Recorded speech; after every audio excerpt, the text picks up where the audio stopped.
Assalamualaikum warahmatullahi wabarakatuh. Perkenalkan, nama saya Kholifa Fitrianingrum dengan NIM 22040145, Prodi Teknik Informatika, Institut Teknologi dan Bisnis Indonesia. Di sini saya akan menjawab pertanyaan soal UAS Riset Operasi dengan dosen pengampu Bapak Nirwan Sinuhaji MT. Untuk soalnya, untuk memberikan gambaran lebih jelas tentang penerapan metode simplex, berikut ini adalah contoh soal yang dapat diselesaikan menggunakan metode ini. Sebuah perusahaan makanan memproduksi dua jenis produk A dan produk B. Setiap produk membutuhkan waktu produksi dan bahan baku tertentu. Biaya produksi per unit adalah $5 untuk produk A dan $6 untuk produk B. Perusahaan ingin memaksimalkan keuntungan dari produk ini. Bahan baku yang tersedia adalah 400 ons untuk produk A, sedangkan 480 ons untuk produk B. Waktu masa produksi yang tersedia adalah 360 jam per minggu. Perusahaan juga memiliki batasan kapasitas produksi setiap produk. Tidak boleh lebih dari 200 unit produk A dan 150 unit produk B. Bagaimana perusahaan dapat mengalokasikan produksi untuk mencapai keuntungan maksimal? Untuk menyelesaikan masalah ini menggunakan metode simplex, langkah-langkah berikut dapat diikuti. Yang pertama, yang A, tentukan variabel keputusan X1 untuk produk A dan X2 untuk produk B. B, buat model matematika berdasarkan informasi yang diberikan. C, rumuskan fungsi objektif untuk memaksimalkan keuntungan maksimal Z sama dengan 5x1 tambah 6x2. D. Tuliskan kendala-kendala yang ada berdasarkan batasan yang diberikan. Ada 3 kendala. Yang pertama, kendala bahan baku, yaitu X1 lebih kecil 400, X2 lebih kecil 480. Kendala ketiga, kendala kapasitas produksi. X1 lebih kecil 200, X2 lebih kecil 150. Yang E, jika ada pertidaksamaan, konversikan ke bentuk persamaan dengan memperkenalkan variabel surplus. Yang F, bentuk tabel simplex awal.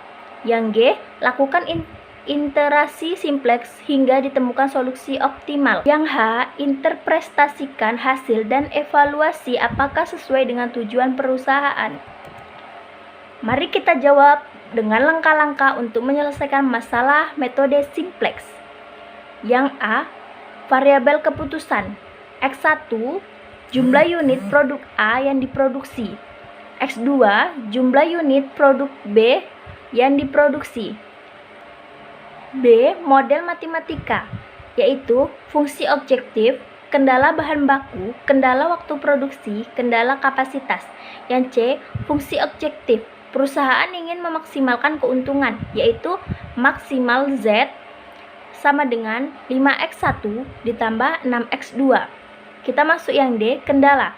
Di sini kendala ada 3. Yang pertama, bahan baku yang tersedia untuk produk A adalah 400 ons. Bahan baku yang tersedia untuk produk B adalah 480 ons. Berarti X1 lebih kecil 400, X2 lebih kecil 480. Yang kedua, kendala waktu produksi. Waktu produksi yang tersedia adalah 360 jam. Produk A membutuhkan 2 jam untuk setiap unitnya, dan produk B membutuhkan 3 jam setiap unitnya. Berarti 2x1 ditambah 3x2 lebih kecil 360. Yang ketiga, kendala kapasitas produksi. Kapasitas produksi maksimum untuk produk A adalah 200 unit, sedangkan kapasitas produksi maksimum untuk produk B adalah 150 unit. Berarti X1 lebih kecil 200, X2 lebih kecil 150. Yang E, konversikan pertidaksamaan ke persamaan. Kita bisa memperkenalkan variabel surplus untuk pertidaksamaan yang lebih besar atau sama dengan.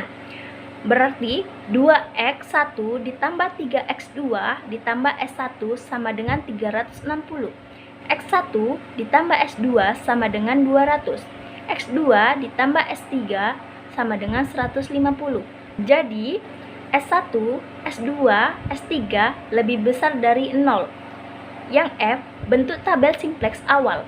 Untuk membuat tabel simplex awal, kita memasukkan variabel-variabel X1, X2, S1, S2, S3, serta koefisien dari fungsi objektif dan matriks koefisien dari kendala-kendala. Yang G, literasi simplex. Lakukan literasi simplex untuk menemukan solusi optimal. Literasi ini melibatkan variabel masukan berdasarkan aturan simplex, menentukan variabel keluaran berdasarkan aturan simplex, mempengaruhi tabel simplex, dan menghitung nilai optimal Z. Yang H, interpretasi hasil. Setelah menentukan solusi optimal, interpretasikan hasil untuk menentukan alokasi produksi yang mencapai keuntungan maksimal sesuai dengan kendala yang ada. Evaluasi apakah solusi ini sesuai dengan tujuan perusahaan untuk memaksimalkan keuntungan. Dengan mengikuti langkah-langkah tersebut, perusahaan dapat mengalokasikan produksi A dan B dengan efisien untuk mencapai keuntungan maksimal sesuai dengan semua kendala yang ada.